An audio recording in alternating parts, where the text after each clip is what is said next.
সময় সময় এমন একটা ক্রুশিয়াল জিনিস যেটা পেতে আমাদের বহু কাঠখড় পোড়াতে হয়। আবার অনেক সময় আমরা সময় খুব ইজিলি পেয়ে যাই, সেটা মূল্য বুঝতে পারি না। আমাদের মতো অ্যাসপিরেন্টদের কাছে তো প্রত্যেকটা মিনিট, প্রত্যেকটা সেকেন্ড ইম্পর্টেন্ট। একটা সময় আমরা এখন বুঝতে পারি, তখন মনে হয় যেন কি হেলায় হারালাম।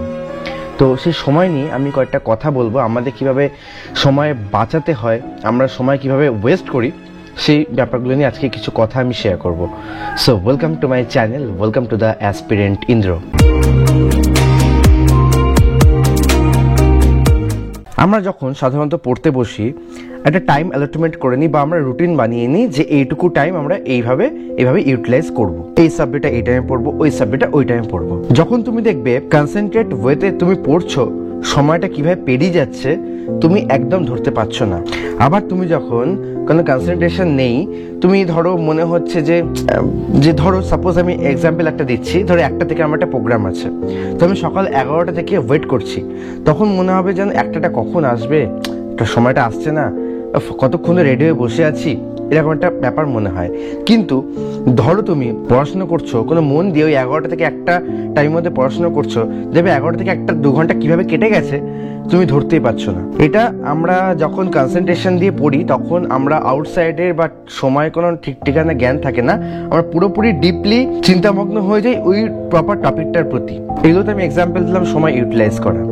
এবং একটা সময় আমার ছিল লাইফে, অনেকের হয়তো থাকলেও থাকতে পারে, যে আমরা অনেক সময় নষ্ট করেছি। সেটা কলেজ লাইফ হতে পারে, কলেজের পরবর্তী প্রিপারেশন লাইফের সময়তে হতে পারে।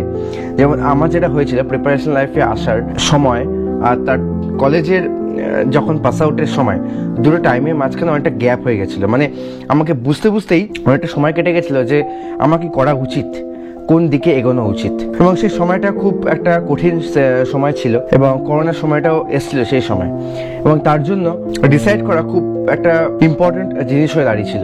কারণ সেই টাইমে কোনো পরীক্ষা ছিল না, পরীক্ষা হতো না, এবং সেই সময় আমার সদ্য প্রিপারেশন শুরু হয়েছে।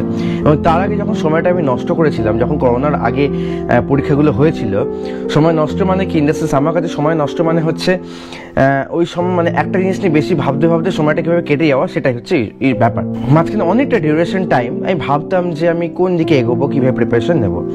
এবং এখন মনে হয় ওইটুকু টাইমটা তুমি এই ভাবনাটাকে না ভেবে যদি আমি একটা নর্মালি ওয়েতে প্রিপারেশন নেওয়া শুরু করতাম, তাহলে হয়তো ব্যাপারটা আরেকটু এনহ্যান্স হতো, তাহলে আরেকটু অ্যাডভান্স থাকতাম। কিন্তু ওই সময় সবার হয়, সবারই সময় আসে। এবার আমি একটা প্র্যাকটিক্যাল সিচুয়েশনের কথা বলছি, যেটা আমরা প্রত্যেক দিন পড়তে ফেস করি। সেটা হচ্ছে, ধরো পড়াশোনা তুমি করছো, মানে পড়তে বসেছো, বিভিন্ন আনুষঙ্গিক কাজ, বাড়ি কাজকর্ম থাকে, ছেলেদেরও থাকে, মেয়েদেরও থাকে, এদিক ওদিক সেদিক, যারা ফুল টাইম অ্যাসপিরেন্ট তাদের জন্য বলছি। সেই দিকে আমরা কাজ করতে গিয়ে বা পড়তে বসেছি, তখন মাথায় ঢুকলো যে আমাদের এই কাজটা করতে হবে, এটা ওইখানে করা বাকি রয়েছে।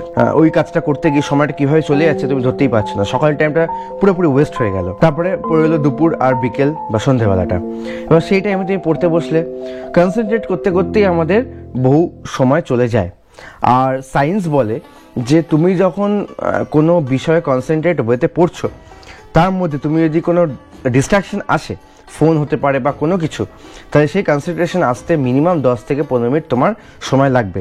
মানে তোমার 10 থেকে 15 মিনিট টাইমটা পুরোটা তুমি লস করছো একবার জাস্ট এক ফলক কনসেন্ট্রেশন ব্রেকের জন্য।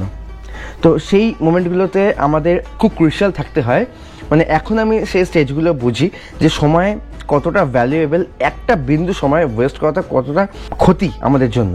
কারণ টাইমে আমরা ভ্যালু দিতে পারি না বলে আজকে এই সিচুয়েশন। আজকে আমি হয়তো কোনো কারণে সেই সময়ের ভ্যালুটা দিতে পারিনি বলে আজকে আমার এতদিন সময় লাগছে। প্রত্যেকেরই এরকম সিচুয়েশন থাকে। সবাই বলে দাদা সময় পেরিয়ে যাচ্ছে, কাজ হচ্ছে না, কতদিন মানে অনায়াসে পেরিয়ে গেল। আমার লাস্ট 1-2 মাস যা কেটেছিল, মানে জানুয়ারি টাইমটাতে খুব খারাপ সিচুয়েশনে কাটছিল, ঠিক আছে, আমি পড়াতেই কোনো কনসেন্ট্রেট করতে পারছিলাম না। তখন যে 1টা মাস আমার কীভাবে কেটে গেছে আমি বুঝতেই পারিনি। দেখবে তোমার জন্য ভিডিও আনতে পারিনি আমি, কিন্তু 1টা মাস তো আমি লস করলাম। মানে এটা তো আমার প্রিপারেশন লাইফে একটা হ্যাম্পার হলো। তো এই ডিপ্রেশন, দুঃখ, কষ্ট এগুলোকে একটু দূরে সরিয়ে রাখতে হবে। এবার আমি নিজেই বলছি, কিন্তু আমি ডিপ্রেশন বা দুঃখ কষ্ট অবভিয়াসলি পড়তে হয়, প্রত্যেকটা অ্যাসপিরেন্টকে পড়তে হয়। একটা সময় খুব ফ্রাস্ট্রেটেড লাগে, একটা সময় মনে হয় যে কিছুই হচ্ছে না, সব কিছুতে ফেলিয়ার, এত ফেলিয়ারের পর কী করে সাকসেস আসবে। কিন্তু একটা সময় আবার মনে হয় না, আমি পারবো, আমাকে পারতেই হবে।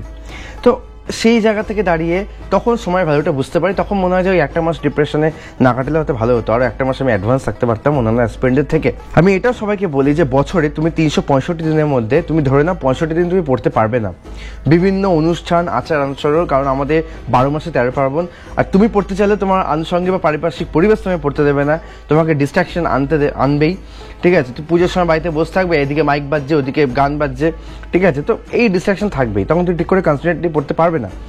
সেই টাইমগুলোতে যখন ওয়েস্ট হয় খারাপ লাগে। ধরো তুমি 1 বা 2 বছরের টার্গেট নিয়ে এগোচ্ছ যে আমাকে এই টাইমের মধ্যে ট্র্যাক করতে হবে, সেই টাইমটা তুমি সবকিছু ভুলে গেলে। যেমন আজকে দোলে তুমি ভিডিও করছি, তো আমি আজকে বাড়িতেই ছিলাম কারণ বেরোনি, ঠিক আছে, 1 বছর স্যাক্রিফাইস করি না, কয়েকটা বছর স্যাক্রিফাইসে যদি ফল ভালো হয় তো হোক না, সারা জীবন পড়ে রয়েছে দোল খেলার জন্য। এবার ব্যাপারটা হচ্ছে সেই সময় ভ্যালুটা, আজকে যদি দোল খেলতে বেরিয়ে পড়তাম তাহলে সেই সময়টা ওয়েস্ট হতো।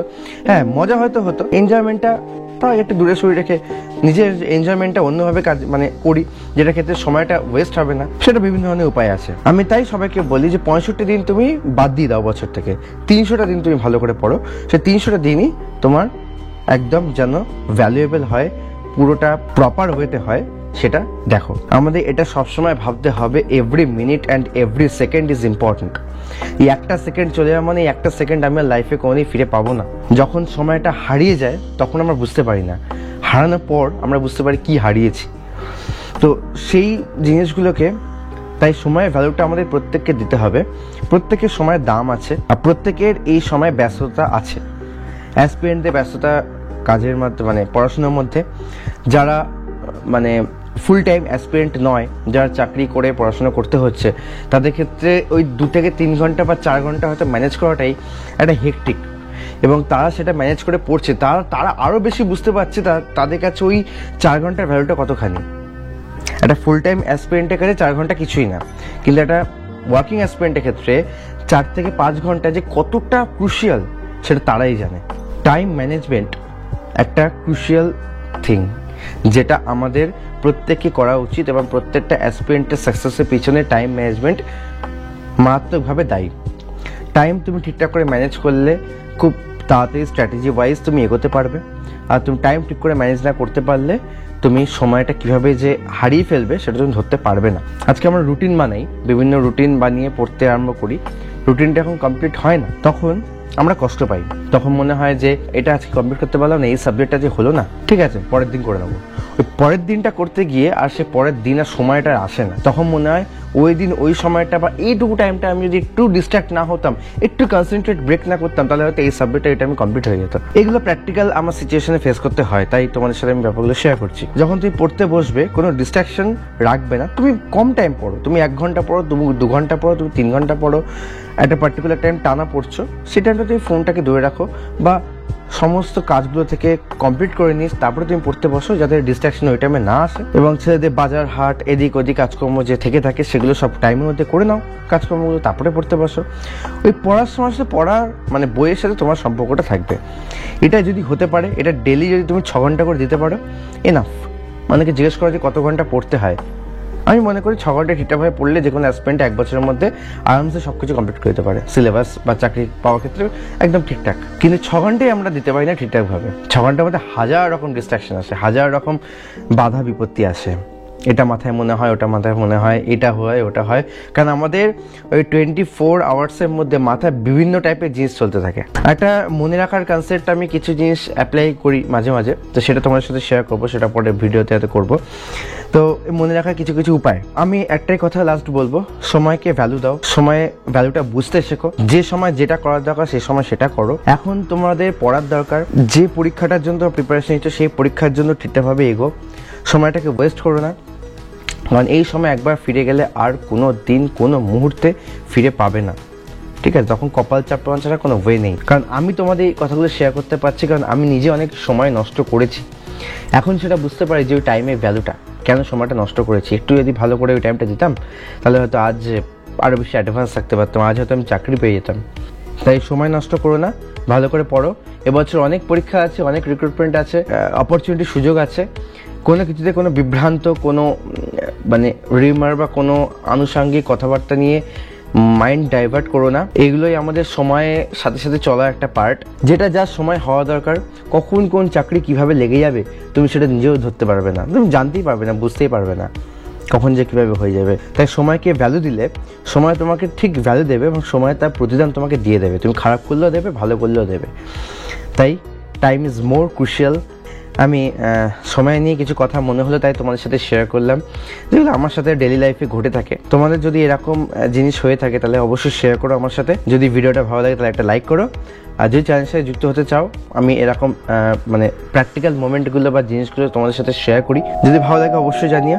আজকে এখানেই দেখা হচ্ছে পরের ভিডিওয়। ততক্ষণ জন্য ভালো থেকো, বাই।